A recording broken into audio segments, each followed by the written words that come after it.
Galankulage nti kati sigenze fuka nyenze pama. That is why oli dunkwe bwampalampa, you know, I don't understand. I have to hit the words as they should because so that people don't get a mistake. What should they? I have to show the movements so that they know what to do. I tell you, okwasa mayasama fwa. Even the Quran talks about it. The Quran yogera kumukazi awawala.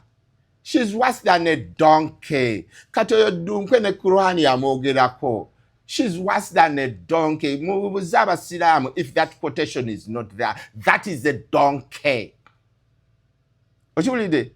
Now, donkey, utankoko get with an intellectual. Now we know yasama waliwo etunda wali simangereza yali etunda waliwo gundi eri wali mune etwala mune malako ne fulungu daba gundi bakugamba era Kuruhane yogera bezanimam shifre teyakaya nako na wangula omugwagwa. You're bringing a mugwagwa to me. Nze Kironde nina ebiseera by'okuajuwinga n'omugwagwa. I don't have time. And she was looking for relevance to, Kironde amogereko. Nze sogera n'abagwagwa ne Kuruhane ngamba. Kati nyabo gwoli mugwagwa. I don't have the space and time of arguing with you. Kuruhane chingamba. Kuruhane ate kuteka mistakes biri. You are a mugwagwa and you are a donkey. Kati nze fune ebiseera ebikayana n'oyo. Donkey is what in Uganda? A donkey. Endogoyi. Endogoyi is horse, eh? Donkey is what? Ngamia. Ngamia is camel. But it's such a silly animal. Kati nze can I argue with silliness at its best? Abantu bangi bo balowooza mu ddagala lyaffe ery'obutonde okuva edda abantu bakozesanga nkola ya kizaala gumba. Mu India omuti guno gukozesebwa nnyo nga enkola eya family planning. Ate era naffe ku Biva Organic bangi batera okutubuuza teminayo nakyo family planning ku Biva Organic tugukozesa. Omuntu tujja ne tumulagirira bulungi bw'asobola okugukozesa. Ate enkozesa yaagwo nnyangu oil ono ayamba nnyo okukola ng'enkola ey'ekizaala gumba ate nga yeesigika omuntu etajja kuleeta side effect. Era gwe omukyala ayina mugamba nkozeseza enkola endala ate ne zintiisa ni muti ono mulungi nnyo okukola nga birth control method ate eri reliable kubanga properties ze tezina bwe za affectinga reproductive system ate mbofu n'ebizimba ate ozibikira enseke ate akuyamba n'okukelenzinga woyagala okuddiramu okuconcevinga tekikutwalira na budde kuba kikola boss ku basajja n'abakyala okusobola okukola nga spermicide. Kati gwe munaffe abadde teekateeka babadde ayagala okuba n'enkola yonna munakyo therapies osobola okukozesa ebintu ebibwa. Munsi y'ennyambala n'enzikiriza we bikwataganira, Hijab Nation ejaguza okwewaayo kw'abakyala abasiraamu mu by'ennyambala. Abakyala muli b'amaanyi, mulina obusobozi, muli balungi ate bakozi nnyo. Twegatteko olw'okugenda mu maaso n'ennyambala mu kulyowa emyoyo, enkulaakulana n'okuzzaamu amaanyi mu by'obulamu. Jangu wezzeemu amaanyi ositule n'abalala tusanyukire wamu okoleze omumuligo nga 23 ogw'omunaana 2025 ku Thobani Center omwaliro ogwokubiri okuva ku ssaawa 6 ez'emisana okutuuka ku ssaawa 2 ez'akawungeezi. Okuyingira $5,000 gyokka ne $2,000,000 emmeeza ey'abantu 8. Jjukira buli nnusu eyamba. Hijab Nation, empowering Muslim women. Biwagidwa, Mimi's Glamour Palace, Right Now, Print Creations, E-Corp, Juice Sanctuary, Mami Gadgets, Flory Flower World, Jeje Sounds, Wamune Rashida Veils and Makeup. Muna Herbal mouthwash wegendereza gabbe obutakuguza bichupuli bya ddagala erigenda okukuraza n'okujjamu amannyo ng'eddagala ettuufu okugajjanjaba eryakakasibwa National Drug Authority weeriri mu pharmacy ne drug shops baliyita Muna Herbal mouthwash era n'ewaka lyetusenyesa Muna Pas combien Sheebah Kironde, Twin Kama, Baby Mama. Black Legacy and Juba Express back to Sako. The return of the Queen, Sheebah Kironde, Kampala Serena Hotel, Friday Billy August, and Mitwara Video Kuyingira, Alebad Kuminatano, and Meza Million is Sat, Oroku Sande Gabi Munyagusta, Genzeruero Muchisawe, Shinzo Mutuano Gumu. Booking a ticket to Buchalaba, Tokomero Kumusaraba, Gana Kumomo Pay, Hobanyiga, Kamunye Mumkaga Tano, Kamunye Billy Zero Kadara, Hoba, Gana Kuserena Hotel, John Color Solution, Hobakupa Passport, Hosigura Physicare, Hekwangaribandamubaro, Nari missing a music ingono, make way for the Queen, where Tagurebara, Katibi Mamia, Musareko Nabi John Rambo Yamwe, Biogidwa Victoria University, Westlake Water, I&M Bank, right now up, Trisha Safaris, Sanyuka TV, NBS Music, Afro Mobile, Vernon Records, Le Juba Express, where is a saint, Munsezi Suke Chukumi, Bunambiro. The views and opinions expressed on this channel are those of the individual contributors and do not necessarily reflect the official policy or position of Shalom 256. Any content provided by our contributors is of their own opinion and is intended for informational and entertainment purposes only. We encourage viewers to conduct their own research and consult with qualified professionals before making any decisions based on the information presented on this channel. Kumpewo twamenye byokurase tolira kumpewo totulaboti twabijjayo kwetuli welcome to Shalom 256 is happening betugamba kaswa kigambo is happening omanya oli ku Shalom 256 don't forget to subscribe gwe yakafuna simu yakatoga tako yakava mu komera yakafuna data lero nga it's your first time nze Shalom Haddad Kawesi gwolabera gwowulira Onaku lwakubiri ennaku z'omwezi ziri leero 5 ya 5th August mu Uganda ewe rusimanyizisa mekeyo waziri meka ne mu Uganda leero 5 omwezi ogw'omunana omwaka tugutambula mpola gugenda twepikira bingi goze twakolaawo naye ekisinga obukulu kubanga ate tuli balamu sitambula nzeka wabula ntambula nannaffe abamu na Herbal mouthwash ono muna gwe nkutabafaana bwati ajjanja balwadde z'amanya agalimu ebituli akamu akawunya amanya aganyenyera sensitive teeth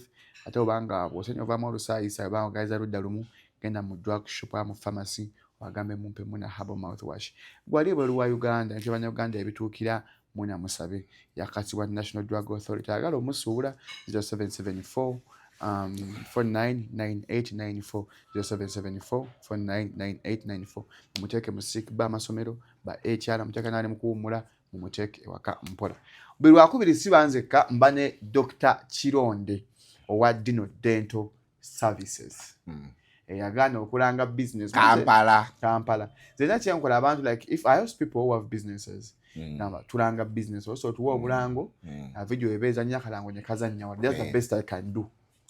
And the best you can again do for my people is Somesamanyo consistently. Bagene ku TikTok page ya Dino Dental Kampala. Where is Dino Dental? Dino is DINO.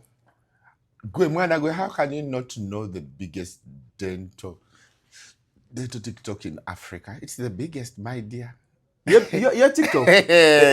Dino Dental. South Africa. Oh, woman Nigeria. I not dental TikTok. Tambulanga ya Robert Kironde. Abaina amanyo, olumizibwa amanyo galimu ebitugetaga feeling. Mugenda ku TikTok munye Dino Dental Services Kampala. And TikTok. By the way, you can inbox Karagwe King. Genda ku TikTok ya King of Karagwe. Nkunyonyo ebinnonogo. Nabira hawaji nagudde Kojja gye bandeetedde. Museveni mufi. Museveni bop. Taduronyo yagala yakala kibagenda kuntwalako. You know the obuzibu bana Uganda bwe mulina. You don't see in between the lines. Ate obuzibu bana Uganda bwe mulina is banange mwerabira nnyo ebintu ebirungi ng'akakyabali k'Abaganda. Mukali Abaganda ne Dr. Sawe eriemweyo kumacha utukedde kakyabali kumachanga bwakacha omuntu omulinawo ku ttuntu. Uganda so silly. By the way, the the popo. I also make those definitions of people in definitions of men. The individual popo. Ndinga alien skin. I don't give a damn. Kati kamba bulira abaganda. Alien skin ko kwanga atadaka. Wabye kutambibwa obusego bwa alien. Sinabulaba. Tondana kakuwerezaako. You know, alien skin oyo tebana kampereza ku alien skin oyo. He does not give a hoot. That is something I like in him. Over bad manners oba ye tafayo achikola na achikola oba gwe chikulumya. So abo nze nabetumidde bide popo. Bide popo. Debye tunyo kwata ebigambo ebyo. Katufunye bide popo. Kati mwe baserewe womya.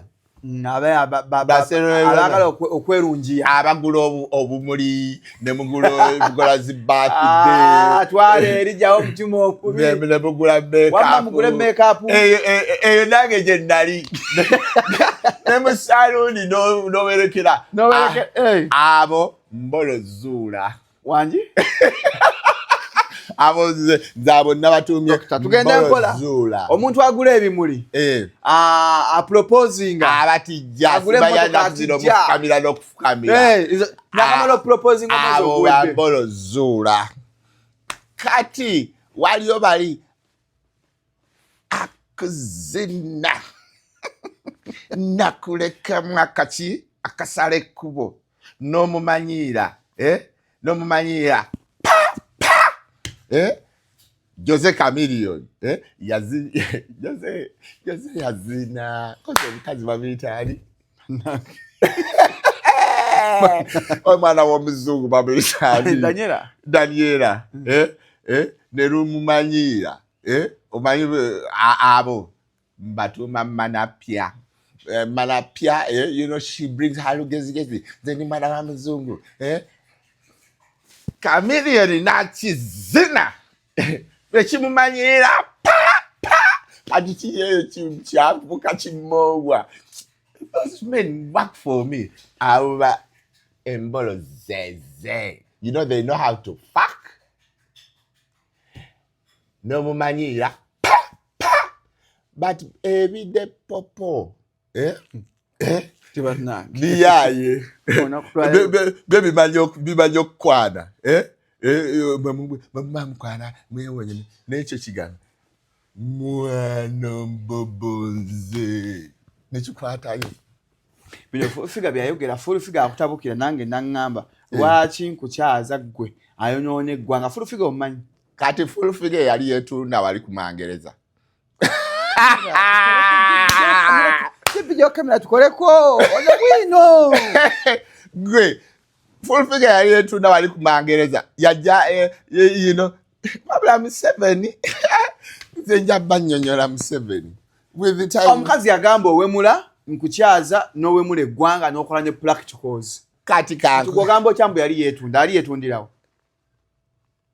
She was a prostitute selling her vagina at wali ekibuye. Does she have time? Does she have the audacity of talking about mutabani wa mere nantege mugwala w'abaami abasatu? Yagamba muzzukulu wa Olivia omubejja w'ettoro gwe waawaayo atereze enkayala mu Buganda. Oyo ne yazaala taata wange. Muwala wa Lukidi. Anti full figure yagamba owemula. Oyo. Nze njogera Luganda. Emmana is emmana, embolo is embolo. A vagina is not a vagina, it's not a penis. Now, tugende oyo mongwa talina kutuyingirira mu mbozi. Ani?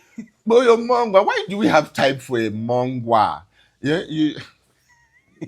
Omuzungu achita obnoxious. You know what obnoxious is? Don't really, I can't lie. You know, obnoxious is something. Chisina. As in? Okusina tokona kutokubali. What is okusina? Atama. Like your noise. She's annoying. Yeah, she annoys. Okay, She's annoying. Mm. Doesn't she ever realize she's annoying? She's. Eh? She's. You know, Katonda ntera okubagamba nti Mukama Katonda wange Allah alina enkwe. Allah yatulwamu. Allah talina nkwe. Yatandikiramu buli kimu era yasembamu buli kimu. Allah talina nkwe. She's so treacherous, and he even talks about his treachery. Sebo, we read those books and understand them. You know, he's so treacherous that he gave us a man who wears dresses. Now, today Kachabali. Ochiwulidde weebuzaabuza oyagala akiddemu kijja kiddamu. Sitegedde ky'ogambye. Sitegedde ky'ogambye. Naye eyo dunkwe eyina audacity okwogera n'omuntu. She's a dunkwe. Ne dunkwe tokimanyi? Dunkwe kyeki? Wabula omenya. Oh, Meja, she's a dunkwe. Now you just you know. But don't you think she was right? Like the way you bring out words. Nze ndi musawo. Nina okwogera abantu babuuza mu comment section kati amannyo agavaako jjanjaba bugundi buniikini. Nina okubajjanjaba ebibatawanya mu maka. Kati tugende mu maaso. The Ganda are so silly. You know, you see like a Ganda girl called Full Figure. When I'm talking about sex, and sex should be talked clear. Obutabuzabuzibwa. And then she nangangala. Now,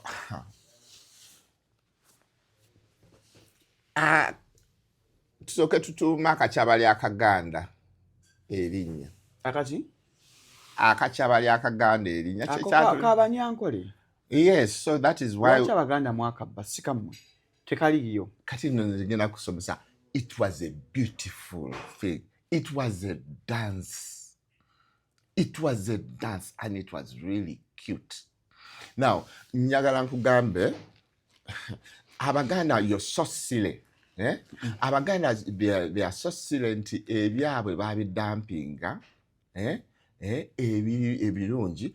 You know, nebagenda n'akatinko. You know, the Ganda, abakazi Abaganda babanoonyanga.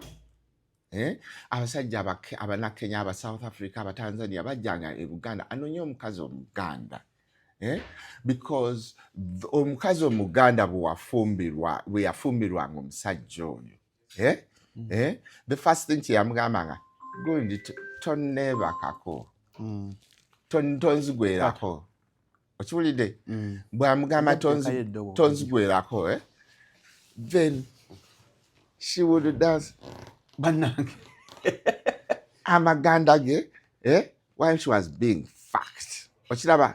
Then you would hit the walls unknowingly. Now who was down? The Muganda man? The Buganda woman. Or afumbiddwa fala. Munakenya amunoonyeza, mu Tanzania amunoonyeza, mu South Africa amunoonyeza. Kyeyasooka ng'ogamba gundi tonzigwerako. Then she would dance, and the man would hit the walls, then she would enjoy her sex, and the man would have a blast. You know, you people don't read.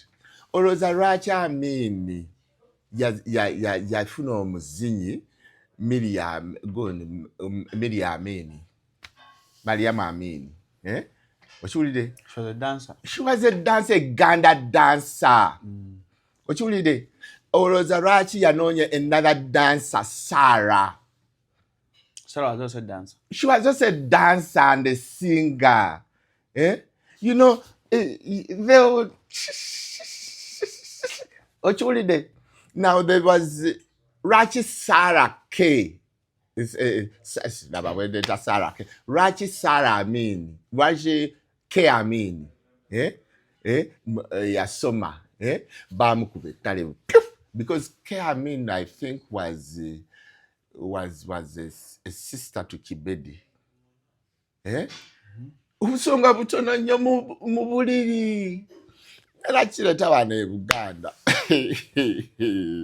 You know, kalona kagenda baluma naye kage mazima.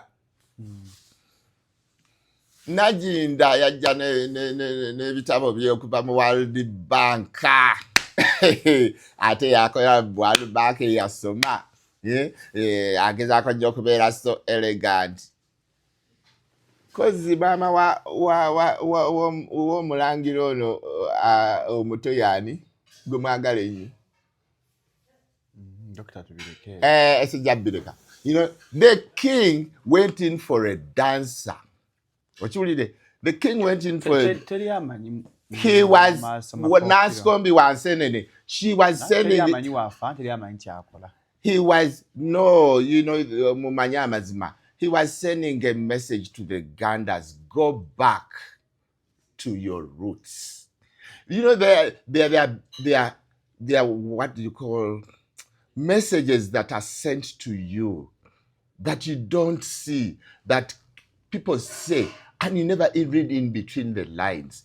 Kabaka bwe yateeka emikono emabega, ng'atambula yali abaganda ndi musibe. But you bakiwandiikawo. Don't you guys just come up with your own assumptions? Kati kankubulira akalala. Museveni yagamba abajankole, before I go back to the Kachabali, akaganda tukatume erinnya. Laba, you know, Museveni yagamba abanyankole, mugende mukoppa abaganda. Bakoppeko empisa n'enneeyisa. Yali abagamba Samira. Abanyankole basamira. Balina lubaalo omunyankole. Ze Mongwe zakasinga eyiwani. Zasulira ddala ebyawe.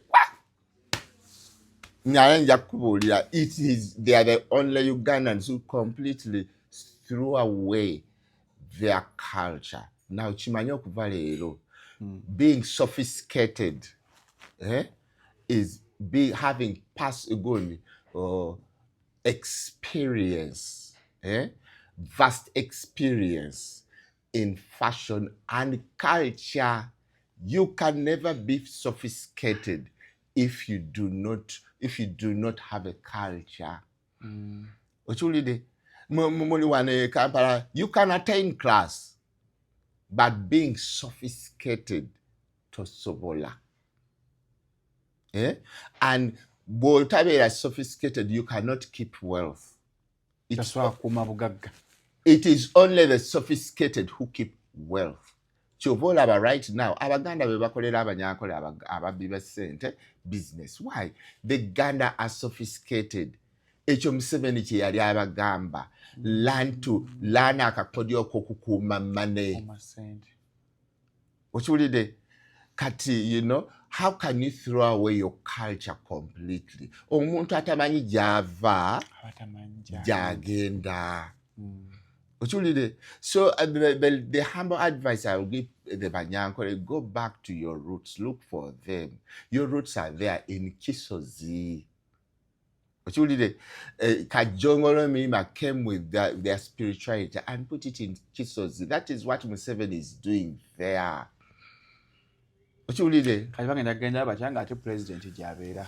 Bajje wange masunide kompola bajja mufuna salo. Now you see, kawalwa akazina konvubuka eyali azina ku Kenzo.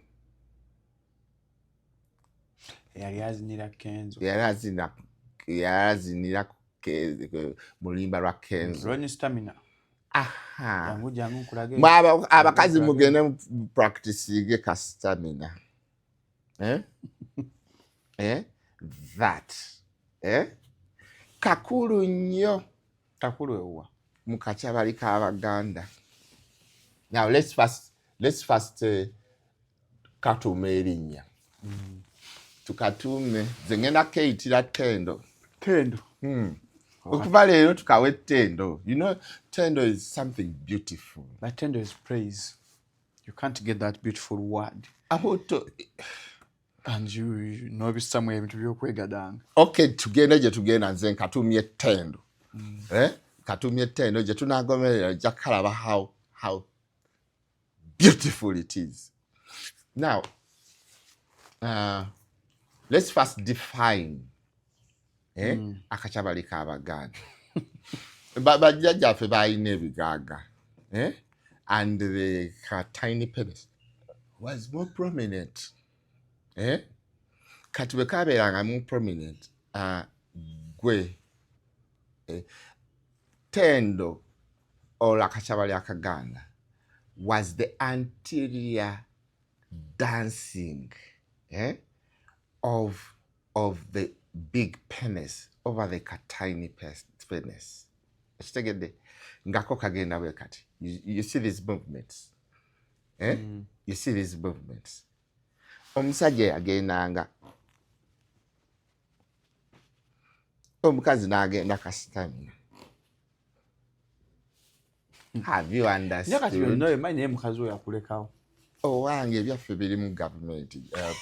Presidential advisor bamita Charles yajje wange n'angamba. Tyokumanya tukwetolodde ne mbuliri bwo mwetuli. Naye bagenda okusanga basanga embolo zeze. I know what to do. Agenda ne bamuzunza nadda. Daniela we wa Kironde. Bamuchapa nadda. Now, nyagala nkugambe. Ate, you know,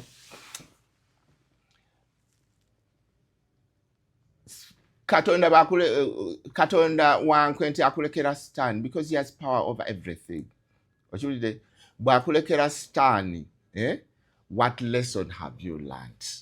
Ochulide nze Katonda yaleeta stand mu bulamu bwange ne bakyewaniramu okumanya tukwetolodde. I'm talking about the presidential advisor for culture affairs Charles came to me in 2013 nangamba okumanya tukwetolodde ne mu nyumba yo mwetuli.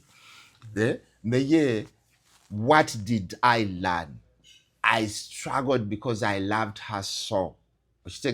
I fought for her by learning sex. Now I'm teaching you sex. I'm teaching the country sex. Magamba, it can save you. There is no weapon that can stand that will prosper against you. No, it does, because we're the live example. You know that even in a good sex. Techikutaasa bakulekawo tebatandikangawo yanobye ekyamunyobeza simba weezo kugula keeki ewo tebagula keeki pa kizemana pya pa kyaza embolo zeze okuba ki omukazi olwokugula ebyo tonyumya obwana bwange mbuleetedde bachefu bonna baweddeyo Uganda babuyigiriza ofumba baking ogula otya keeke mu nyumba kaya kikubye omukazi ekyo saba nkuchapa ngo ebyange byenteeka mu force go obikyusa yakonyumiza olunaku lwe yakwata ebibbo byange n'abiteeka ku lubalaza. She regretted these mere baskets. Ebibbo bya lubaale. Madam nakwata ebibbo bya lubaale n'abiteeka ku veranda. Anti yagenda mu balokole sibayaba. Omanya abalokole bamisleading abakyala abo bambi.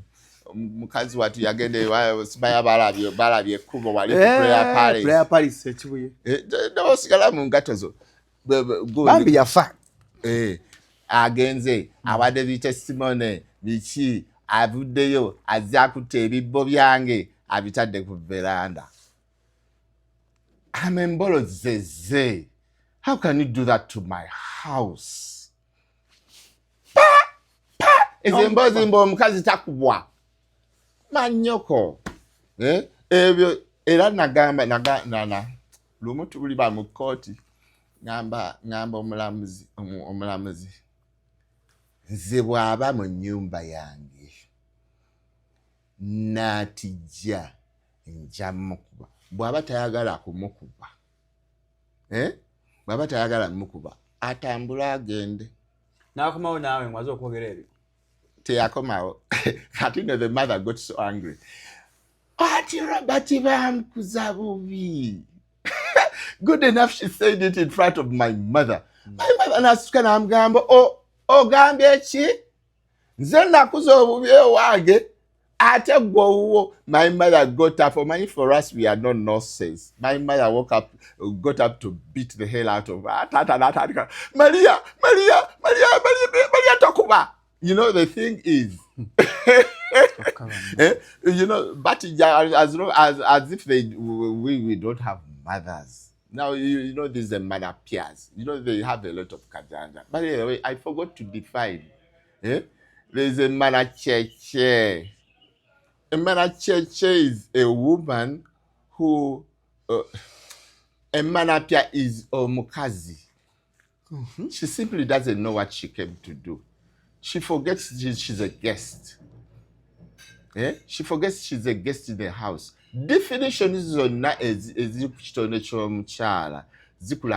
she has always been a guest since time immemorial.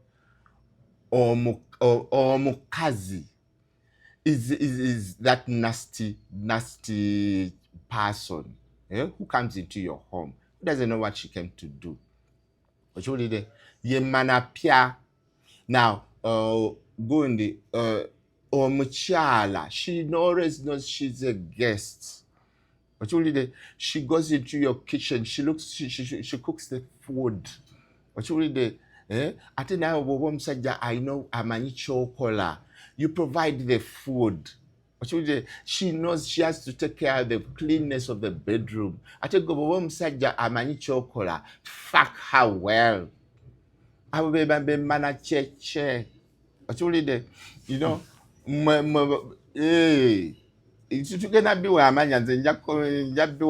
so especially katendo. Now, katendo, you know, just about them town. Now, I research katendo. So I usually love doing research. Katendo, kachabali akaganda that lost a name. So we've called it tendo. I took half a day in the Kampala city asking Ganda women and all other women who pull nti racho sika. Racho sika. Bonna babadde bagamba ti okuwobu ochi to look beautiful. Nokuwa ebbugumu. Now, lete engalo. Eno yechi fully. They pulled eno yechi ke kajanjalo. Labia. I'm talking about clitoris. Clitoris. Now the clitoris is this one. The labia is this one. Ginamswa. Omusajja byayisanga kawo. Ochulide in this movement. Ochitegedde? Now, jiri gali amatama gosise. Nga gamuwa direction. Ochulide? Because omukazi bw'abeera aroused. Bw'abeera aroused. Gazimba. Ochitegedde? Gazimba. So he would get directions.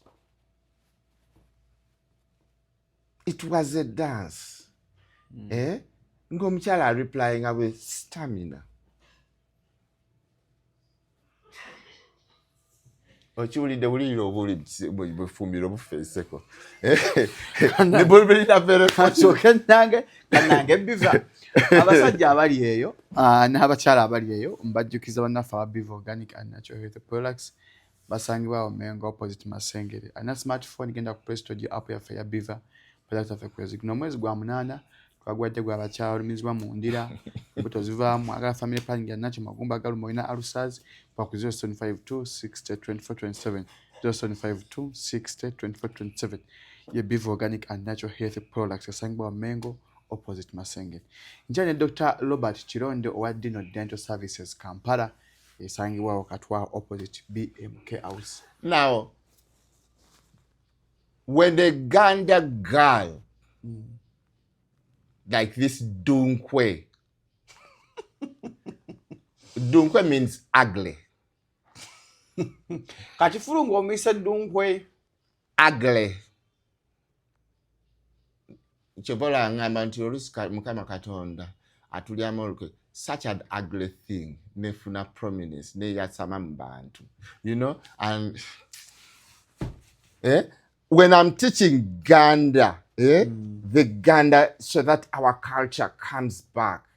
When a woman used to dance, but the other cultures, apart from what you're doing, is also some circle about child naming, what, those things also worshiping in a traditional way. Never go to be now. But naga kasoro kanyumba, guteka kunyumira. This is the most beautiful thing. Nze nkagala. Nze nkagala. Oyagala akachi? Nkagala yabo sibera la muntu mbuliri bwage. Oyagala nyakachi? Njagala kasoro kanyumira. You know the thing is, eranze bino sibanye kanisa kerezia bibe banyumiza nabana aba science. Limba. You know, you are in a lot of lies. The name it ate sibanyanku besimu wono jira nganze side kachokola Doctor, I have to ejaculate 21 days in but it's not healthy for you to masturbate. Can I repeat? I have to ejaculate 21 days in a month. That is a must. Chitufu, but it's not right to jerk if off. I don't ejaculate 21 days in a month, my prostate gets a problem. And that is why 90% of the men above 40 years are getting prostate problems and going. You know, it is a business. Doctor, true. But as you're jerking off, you're damaging your prostate. Okagazia as you're jerking off. Doctor, akasabuni kabi. Vumidi akasabuni wanakumpeo. Akasabuni kalikiria nzebemba sina mukazi. Echulide at that particular time. Obekirowozo chize. Ochulide Rachi nunduga, Because for me, I have to ejaculate 21. You can't. Can I repeat? Ngori no mukazi. Omanyi, gondi. Sagala nkugamba kagambo kakuluma. Kana kuluma. You know, kuruhane gamba nti. Was some Imam Shifri, Teakana and Abagwagwa, because Abagwagwa Bamuangulanga. Please avoid just shouting at me. We have my evidence. Now, Gondi. Almost when you're stressed, you can't think about your politics. So the church and the state have connived against you. Begase. To keep you in a state of perpetual stress. And that is a full tutule tubyogere ko lwalero kakatendo oba akachabali akachi akachabali akachi akaganda. Ochulide, you know, nja kunyonyola how state ya Uganda keeping them perpetual stress by encouraging them manapia. And pushing you to become a Mbolo Zula, the man you are today. A goody. You know, that is why I love Mbolo Popo, the Wakina alien skin. The do you think about these kids who are in the house? Yeah. The baby Sajja. Nkawanda byabana abo bato. Echo Sajja cha 16. He's young. He's young. She know he goes zina. Dr. Abana abo bato. Kati echo chitaige zina ana nzobasi chifa ko chigene chibone buno chibere mu stress kati gwezoli. Nze mu nyumba, I will not produce Mbolo Zula.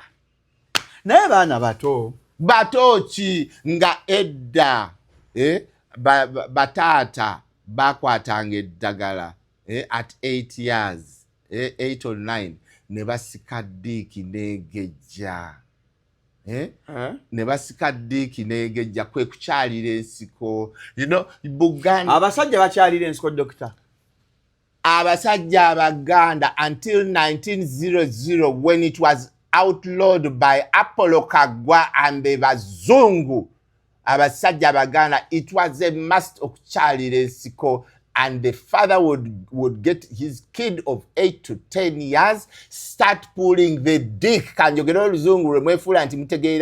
start pulling the dick for 2 years until the boy would ejaculate. Then he would go and announce, Omana wange mulamu.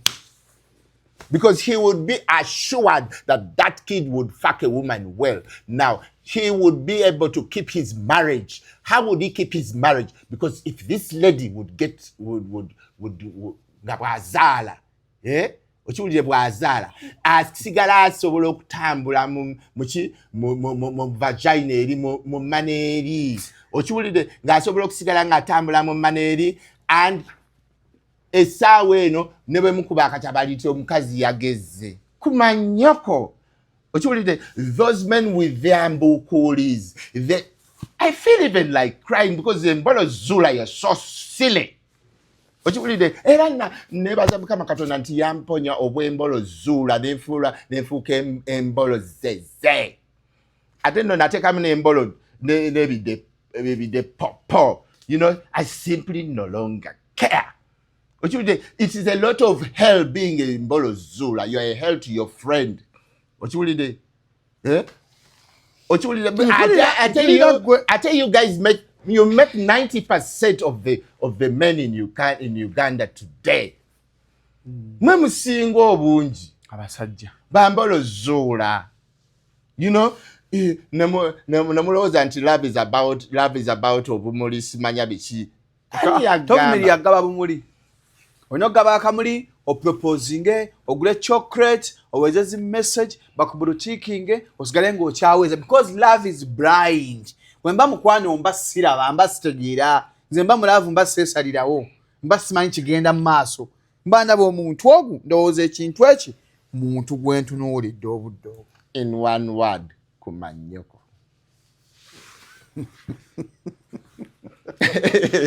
Dr. Olwanyisa abaagalana nze nzimba amaka ate akako gakulema kati ekwesekizakoyo amaka gakulema wekwasa state wekwasa state oyo manapya wekwasa state yakulemesa kaddemu oyo manapya omukazi wamukubanga yasanga embolo zeze ajja genda ngazunge akomya akajanja ke tagenda komawo ku luno nkulayirira tuli mumulwanirira wamma tokoma ye Dorin nabye search bag Dorin Kironde she's Jennifer Jennifer Kironde tokomawo nkwegayiridde nkusaba busabi on behalf of men fawata kuba bakyala bambi tokoma Dr. Kironde beera mirembe tajja kudda. I can confidently say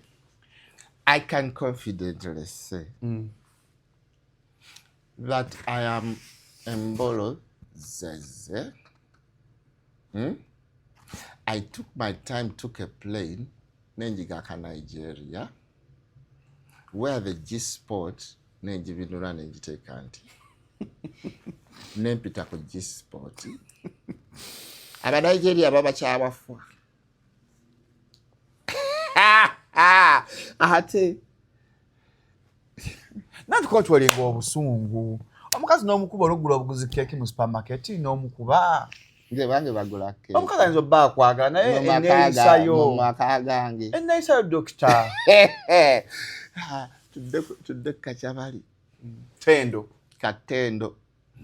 By the way, it should be outlawed. Atabade ku page abatabade ku gondi mbalala musomese banamwe okuva leero tetukyakaddamu kayita kachabali tukayita katendo. It is Ganda, it is not Nyankole. Okiwulidde? But is it advisable for men to do things of you're talking about the kachabali? Abakagala abatakagala Now let me tell you. Nga bw'olaba kyekisinga okuwoomera. Nze akulya. Whichever kyekisinga okunyumira. Because the most the most for me I took time. The most pleasurable thing I have found is okufuka. I take my time ngafuka sagala tabanya metoyi yange. Abenzi wegudde dalujje. Sidalo no science ekikiriza. Gwe singa okunyumira mu nsi eno kufuka. Ngene era kirabiro kyange kirina okubeera clear. Sagala binabiro bichafu. Zenefukira bulungi nnyo. The other pleasurable thing that is on the body science ekikakasa is eating and fucking. You know, they are so nice. Era nze kyobolaba nze bakyefe wange tebaggwawo. Nze njagala emmere ennungi. Lwatu akola nofuka guy Connolly, smart guy no what? Nze njagala ki? Ate nze bwe mba njagala ngenda okupama. Nga ngenda okweyamba to ease. To ease, you can ease yourself when you're susuing. You can ease your complaining stomach by vomiting. You can ease your stomach by straight in your. I know. Kati nkuwadde how you ease yourself. Olubuto luyinza okuba luyomba. No fuwa. Olubuto luyinza okuyomba. No sesema. You're easing yourself. Amazzi gayinza okunnuma. Nefuka. Njagala nkulage nti kati sigenze fuka. Ngenze pama. That is why oli dunkwe. Bwampalampa, you know, I don't understand. I have to hit the words as they should. Because so that people don't get a mistake. What should they? I have to show the movements. So that they know what to do. Ontegede. Ate, you know, okwasa mayasama fwa. Even the Quran talks about it. The Quran yogera kumukazi awawala. She's worse than a donkey. Kato dunkwe ne Quran yamogerako. She's worse than a donkey. If that quotation is not there, that is a donkey. Now, donkey, utankokogera with an intellectual. Now we know yasama waliwo etunda wali simangereza yali etunda waliwo gundi eri wali mune etwala mune malaku kati ne fulungu daba gundi bakugamba era Quran eyogera bezanima mshifre teyakaya nako na wangula omugwagwa. You're bringing a mugwagwa to me. Nze Kironde nina ebiseera by'okuajuwinga n'omugwagwa. I don't have time. And she was looking for relevance to, you know, Kironde amogereko. You know, nze sogera n'abagwagwa ne Quran engamba. Kati nyabo gwoli mugwagwa. I don't have the space and time of arguing with you. Quran ekingamba. Quran ate kuteeka mistakes bbiri. You are a mugwagwa and you are a donkey. Kati nze funa ebiseera ebikayana n'oyo. Donkey is what in Uganda? A donkey. Endogoyi. Endogoyi is horse, eh? Donkey is what? Ngamia. Ngamia is camel. But it's such a silly animal. Kati nze can I argue with silliness at its best? Simusoke mukakanye nange wanakalango. Erienda ya samusanga. Ennaku za mwezi nga 22 August tugenda beera ku Sena Hotel a return of Queen Sheebah. Akalango mukalaba okuyingira emitwalo 2 ale bad 15 tebo ya million 3. Mujje tumiro Queen Sheebah tukuba omuziki endongo byonna mumanyi. Queen abikola nga masavu. taberekeddwako yagenda to experience ye naye n'abamwagala bajja kujja bayimba of course abayimbi mikwano gye so genda booking ticket yo booking kati ku Momo Pay $15 tujuze sena tujukube Serena ejjule eboge nga tuli ne Queen Sheebah mpola ate gwe munange alina kyagala ngate nayongerayo badde kakkanya busungu omukazi muleke omuvumi ekimala you know when an intellectual is coming out to explain concepts you imbecile cannot understand. Omwana naye asoma busawo. Laba, what you imbecile cannot understand. Because you are a mugwagwa. You are a mugwagwa, and somebody is trying to explain, trying to help you understand the concepts. Poor girl, you are a dunkwe. You know what I'm an intellectual, but now sasila. Gandas these days are so sick. Because the nani? Nani? Ye nakaberege. Nakaberege fulungwe.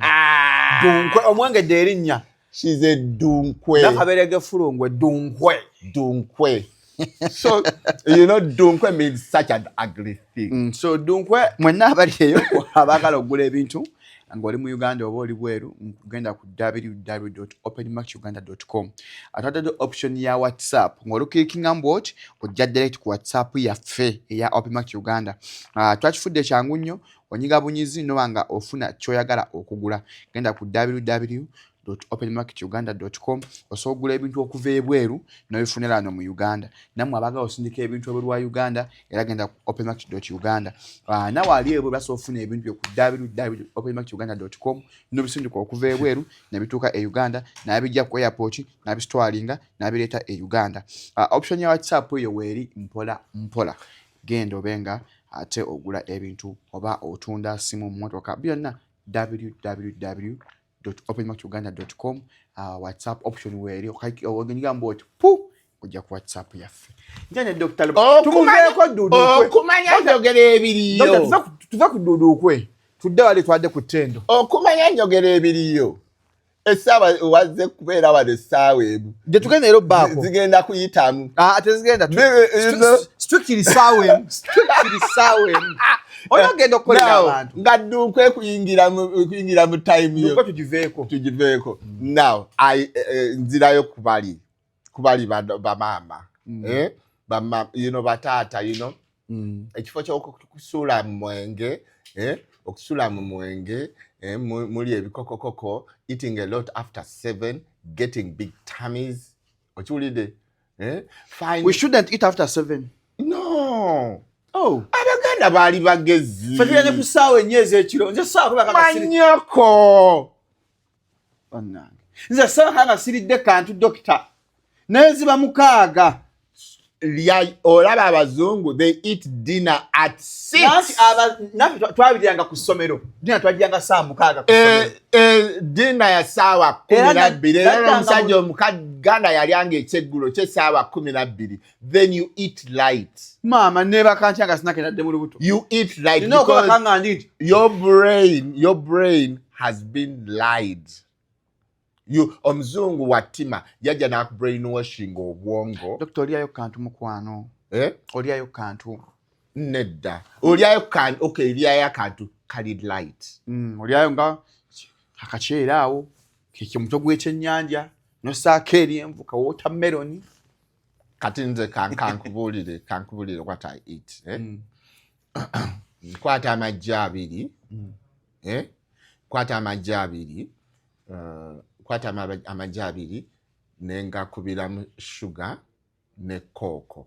Soda? Sugar, sukari. Ne koko. Koko ki? Ne cocoa powder. Powder. Cocoa. So that cocoa powder, akola ki? Maskinga smell y'amagi. Then nenyiwamu yogurt. Okiwulidde? Bwe mmala okuyiwamu yogurt nenkuba. That is my last meal of the day. N'obinywa? Yes. But it's so beautiful. Now, abatulaba. This man is 55. This man is 20-something.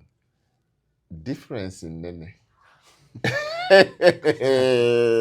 Mwemumala gali abantu afwa. batanze kunjolongerera ku channel. Gwe. Doctor, mukwano no ojamala ofe. Buno bulabu atsera muliye. Wamma muliye. Kyali abifunyemu entondo. My God is a Kaolibana. You eat. God is buying those calories. Abatulaba do the comparison. Banange muliye. Shalom abifunyemu entondo. Look at this man and look at the other one. This one is 55. He's fit to I'm fit to be his jaja.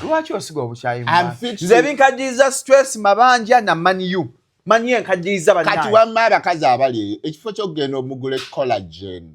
Ekifo ky'ogenda ogula collagen. Ekintu ekyo you take that omalirize bobolya breakfast. You eat a lot of tomato. Olaba lwaki I eat tomato. You eat a lot of tomato, eat a lot of avocado. That it will encourage the proteins walidde gyekiro. Manufacture collagen. Collagen yakukeepinga ng'oli muto. Nje nnyo ennyanya nze agala okuba omuto. Tandika na kiri kye nagambye. Sigenda akunywa amagi mukwano tukireke ekyo. Ati biveeko. Ffe obukadde tukyazinira mu egi zammwe. Mukiwulire ate mmwe mubifunemu entondo nakulabye edda wabifugyemu entondo. Sisobola kunywa amagi. Nkiddemu abatulaba compare the faces. On ali 55, on ali 20-something. Nze maniyu yentuusizza wano, maniyu yemmazeeko kasikiini, maniyu kyetankoze. Your circus. Now, and you know, circus is a serious thing. Njakutula one day, kunnyonnyole what a circus is. It can really control you. Nova ku the real problems. Circus alinga mwenge. Gukujja ku your real, it takes your real problems away for a short time. But they never go away. So Embolo Zeze goes in for his problems and solves them. Or Ebide Popo goes in for the problems. For you, Embolo Zula, you try to find fake reasons, fake alternatives that never help you. So kenange Jeff Apartments. Ali mu Uganda obwe lwa Uganda ngaka kujja no mu Uganda ngagala funa wa kubeera ba wa kusula national holiday oli mu lwa Uganda yagala A&B lunaku lumu week nkwanjulya JFK Apartments esangibwa okisasinga wala bakalanga kakatambula ku screen yo jangu mpola mpola obenga okola ki obenga ate munnange obukinga waliwo naku olumu mitwalo nga 15 olunaku wiki omwezi tusalako ddala so tobula wakusula ng'oli mu Kampala okoye olina mu stress nyawo ku JFK Apartments mpola mpola njine Dr. Kironde nga watunnyonnyola abadde atuwa emigaso mbwedda omanyi abasajja bakyaliranga ensiko tugenda okuddako agambye ayogedde ku ttendo awamu kye muyita akacyabali. This is a related talk oni azogamba lwaki mubukalayo mukyo twetaaga tusomesa omuntu ekintu akitegeere mpola mpola. Tukyagenda maaso. Do you have any question? Do you have any question? Kwebyo byonna bye tuyise. Last time on ekintu kyewangamba kyalina okwogerako not being charity jebbi ekyo butaba real ekintu kyewangambako nga ndi mu motoka nga nvudde wano jala tusonde kikanga 5 wangamba oba ki bannange banakiwandiika ate mweri essimu enkyerabira about Kironde mba njogera ndowooza shows nyingi kati iyo musajja wato gina okwefaako olowooza ntegeera nnyo mubagezi mboleeta nzi ekirungi gwakyogedde teri mulala akikwogeddeko so you know and the beautiful thing mwana mpise bene nababya kakubabuna ebiseera byaffe nze ndi mukadde nagambye dda ndi mukadde ntwana ffe twasookerako aggregates nti buno buti abasinga balinanga max scores simanya 90 simanya biki kati omwaka ogwange gwe gwasooka aggregates that was 82 nefunira obuti bwange busatu bwalinga busatu nze twakolanga math English ne general paper general paper nge ekola ebibire ebirala kati you know my father has always known that I was a bright child so that day when they announced till exams have been released he wouldn't wait to go to school so he drove to Ministry of Education and he had these connections he was really connected so yatukirawo ne bamuwa exact marks nzize nafuna kwegamba boy nze sitegeera oluzanze ategeera ennyo yenze naye nababya oba lubaale ono lubaale gweweesembereza gwosamira yakusungu talk about lubaale aluma kyeka lubaale akuluma laba talk about lubaale yasalire you know it has always been there for me lubaale has always been there for you you know a St. Mary's wasomera kichende Kisubi Kisubi obo sende nasomera mbusomero somero I started in Chitante Primary School then smack mwana wa kitange Allah yamponya obusomero kati ngoleta mu kitendo obusomero yogedde kyaki amasomero sogoza fege twasomera mugoza lawa zabi kwata ko to ba somera kitende semena somera St. Mary's College oyo muhozi bamuleta mu 88 having been expelled for academic dwarfism okamanyi batemanga abaana bamuchopinga because of performance ng'obwongo bunafu abebuddo bamugoba olw'obunogo obuki ani gwogamba muhozi abebuddo bamugoba for academic dwarfism najje St. Mary's kitaabe n'alyoka ateeka a battalion number aba brother ne bakagwa ne bamuwa mu ssomero n'alyoka ateeka battalion number mu HSC football pitch to scare the administration to send away that boy. He was there because of the detach that was there, but he's an academic dwarf. Academic dwarf or category. The epitome of being an academic dwarf is Mohozi. When a person like Robert Kironde starts to talk issues, you can say a product of St. Mary's College, Kisubi. Facts, I dig in between the lines that most Ugandans cannot. It is a product that St. Mary's College, Kisubi. No loko ngamba mbu anaka papulato sobola kasoma. Mbu product ya St. Mary's College, Kisubi. Yagende St. Mary's nakula.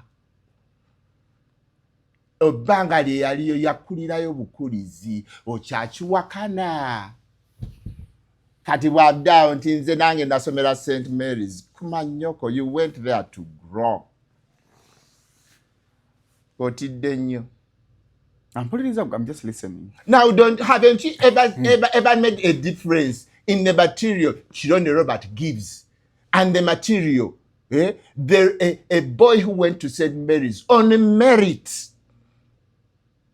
Atabana bali bagenda, you know, Museveni yakola bubi Muhozi. Ngenda kubulira Museveni mukupapala yakola bubi nnyo Muhozi. Era bambi sometimes I musasira. Okiwulidde? Now twatuuka ekisubi nga abafunye obuti tuli bangi one engejjula ne batandika okugamba now it's about age. One enejjula abaana abafunye distinctions only. One B nebeera half, distinctions one only, nejjulirizibwa 4, 1C ng'erina 4s njereere. Ate many 4s were rejected because the classes would be full. Okiwulidde? Ne tutandika competition. Nga St. Mary's eyo giraba. Kankulubulire waayi muhozi bambi yagwa mu punch. Ya kitaawe. Okiwulidde? Bambi sometimes musaasira, it really affected him. Okiwulidde? Nogenda we began to compete. Kati nze Lubaale omugezi yansalira ate ensawo. Kironde anyumya mu buliri. He talks French. It would make me revise what the teacher talked. Okiwulidde? Mwe muzanya ne Lubaale muvuma Lubaale. Nze mbasasira mwe mbolo zuula. Now, because these churches have confused you. Nze navanga mu buliri. Nengenda nensaza. Those are my classmates in St. Mary's. In S4, I got 24 in 8. Math nafuna distinction 2. Nenfuna obusatu obwereere. Okujjako kanya. Kanyoba nakafuna mu Luzungu. Now, but you can say yafuna nya mu Luzungu. Ababya. The thing is, nze Lubaale wange yansaliranga ensawo. Mumuyita Stani. In 1835, Lord Macaulay yagamba, nti entambudde ensi gye bayita Africa. They know God more than we do. But we should confuse them okuva ku Katonda waabwe, tubawe ekyaffe, because they already knew the Bible is fake. Eyo nayo evidence njagikuleetera. Njagala olunaku lwa Bible lubeere clear nga teruyingirwamu kintu kirala yonna. Nkuleetere evidence that the Bible is fake. Kati Lord Macaulay nagamba British Parliament, let's take them away from their God. And in present day, Trump said almost the words. Trump ayagala Katonda. Trump mulokole. Anti-Trump yakugamba 144,000 black men with gifts have risen.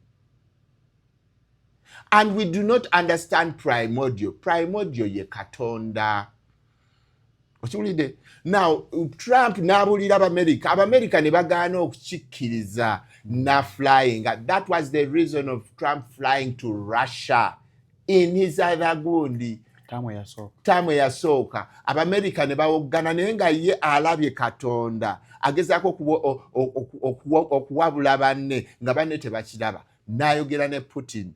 Putin ye n'akitegeera. Okiwulidde? Putin bwe yakitegeera. N'afulumya images of black Jesus. Yeshua.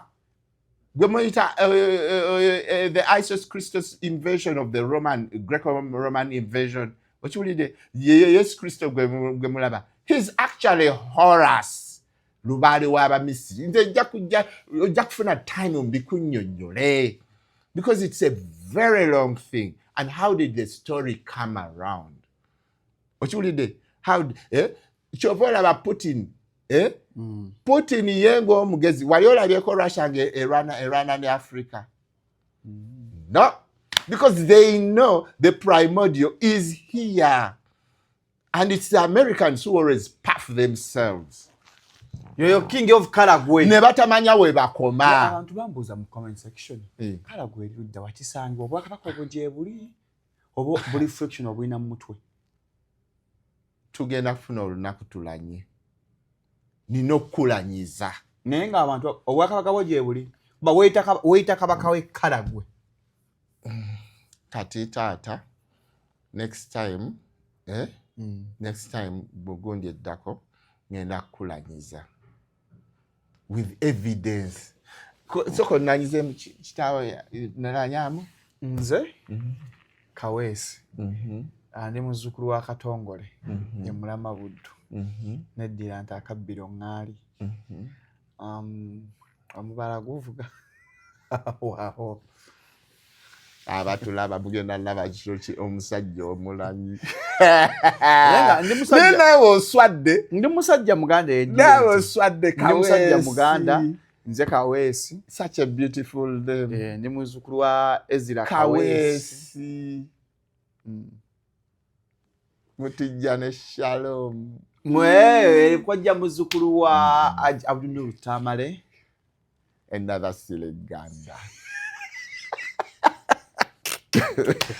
tozza mu kizo kyange dokita obwakabaka bwa Kalagwe gye buli busangibwawo sigenda nakubuulira gye buli mujje ku next show twogere ku Kalagwe twogere ku Kalagwe Obuganda n'Obunyoro ne Ankole ne Busoga mutegeere nti Obunyoro Obunyoro is Waswa Obuganda is Kato and Nalongo.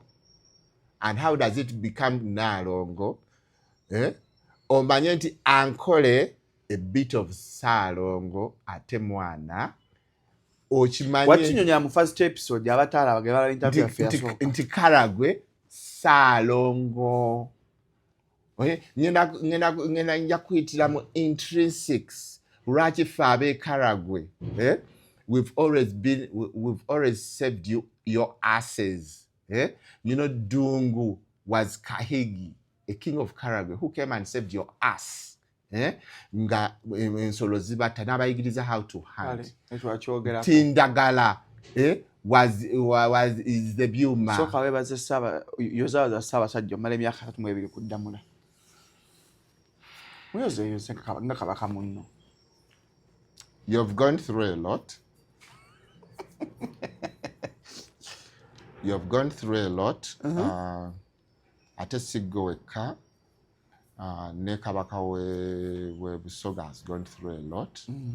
Ne kabaka we Bunyoro. So Mongafa Busa has gone through a lot.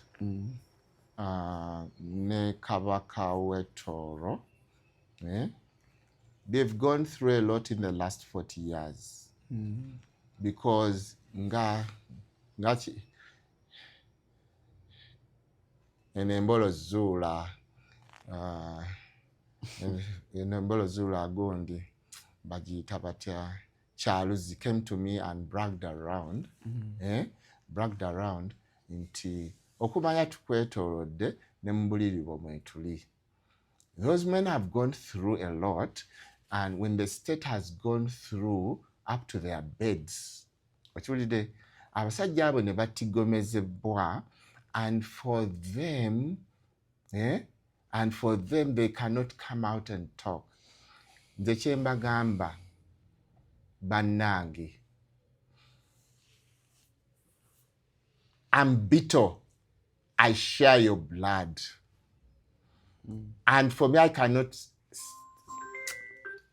I feel like crying. Talk about doctor. Kwata jebbi ntambi. Mugende tumaliriza. I cannot stand to see them being tortured. Naye bo beesirikire. Bo beesirikire. Akasajja ngenda kalagako. Kani. They know who is torturing them. Ngenda kalagako. Mwesirikire. Amaziga gonna ge mukaabye in those palaces. Ngenda kalagako. Ate nga tekalina kyeka. Kote kakulageeko. Bensonga yo weri. Ate ndeze kakuzubiza ka story. Mu 1978, Yoweri Kaguta Museveni esita yagenda na Tomukago ne Saalongo. Saalongo tiyamanya nti ye Kyomya. Kyomya was a prince from Bunyoro, a Sita prince of Bunyoro, who was exiled in Lango n'ayagala Nyatworo muwala wa Labong ne bazaala the first Beatles. So Rukidi Mpuga Chiomya n'afa, but the spirit of Chiomya followed the children. Achulide n'agenda n'etandikawo so as the first Beatle, Ogundi, Rukidi Mpuga made Bunyoro Waswa. Now, Abanyoro basosola Nyatworo. Nyatworo n'asaba Waswa nti nkusaba omukisa ngende tugende mu ssaza lya Muwawa. Tugende ne Kato. In that sense, Nyatworo bwe yafa ne Kato Kimera. Omusamba gwa Gundi empewo zaabwe ne zikkalira omuntu yenna eyita Omuganda. Kyopola Buganda is Nalongo ate Kato. Now, empewo ya Chiomya ya followinga Ruhinda nagoba abasiita. Nagoba abasiita mu Ankole. Era na ending up ngagobye abasiita mu Karagwe. Because for it is advanced to Sita. Now, no, empewo eyo yankwe, because a Sita is the one who came to ask for power. Now, name what 40 years of rule. Katele somsai gwayo. That is me. The kings out there, don't worry. I am going to squeeze his balls. Because what is in him is in Nanyinicho. I am going to squeeze his balls.